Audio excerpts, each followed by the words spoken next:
এখন আমি আপনাদের সামনে একটি প্রশ্ন করতে চাই।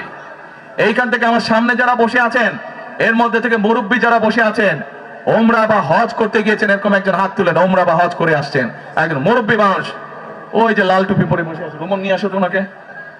আপনি আসেন দেখি, সামনে সামনে আসেন, আমার কাছে আসেন, আসেন আসেন, তাড়াতাড়ি, এই আজান দিবেন, তাড়াতাড়ি তাড়াতাড়ি। আসসালামু আলাইকুম, কি নাম আপনার? এটিএম হেলাল। ওই এইদিকে বলেন। এটিএম হেলাল। বাড়ি কই? সুনামগঞ্জ। বাড়ি সুনামগঞ্জ। সুনামগঞ্জ কোথায়? শান্তিগঞ্জ। এই সুনামগঞ্জের মানুষ আছে এখানে?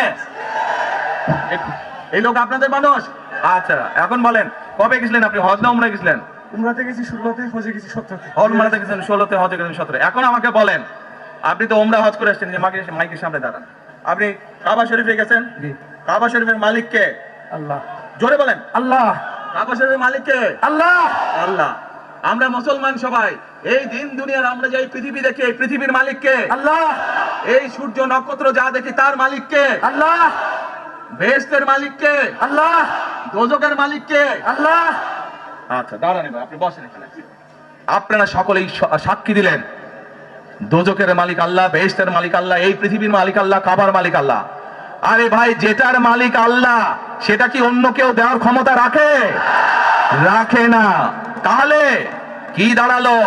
নির্বাচনের আগেই একটি দল এই দিব ওই দিব বলছে, টিকিট দিব বলছে না?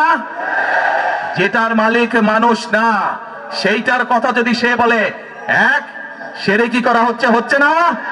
যার মালিক আল্লাহ, যার অধিকার শুধু আল্লাহর একমাত্র, সবকিছুর অধিকার উপরে আল্লাহর অধিকার।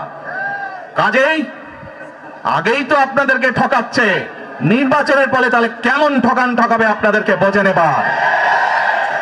শুধু ঠকাচ্ছেই না মানুষকে, যারা মুসলমান তাদেরকে শিরকি করাচ্ছে তারা, নাউজুবিল্লাহ।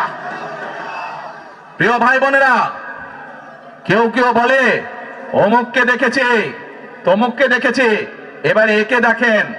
প্রিয় ভাই বোনেরা, 1971 সালের যুদ্ধ, যেই যুদ্ধে লক্ষ মানুষের প্রাণের বিনিময়ে এই দেশ স্বাধীন হয়েছে, আমাদের এই প্রিয় মাতৃভূমি, সেই মাতৃভূমিকে স্বাধীন করার সময় অনেকের ভূমিকা আমরা দেখেছি, যাদের ভূমিকার কারণে এই দেশের লক্ষ লক্ষ ভাইয়েরা শহীদ হয়েছে, এই দেশের লক্ষ লক্ষ মা বোনেরা তাদের সম্মান হানি হয়েছে। কাজে তাদেরকে তো বাংলাদেশের মানুষের মধ্যে দেখেই নিয়েছে।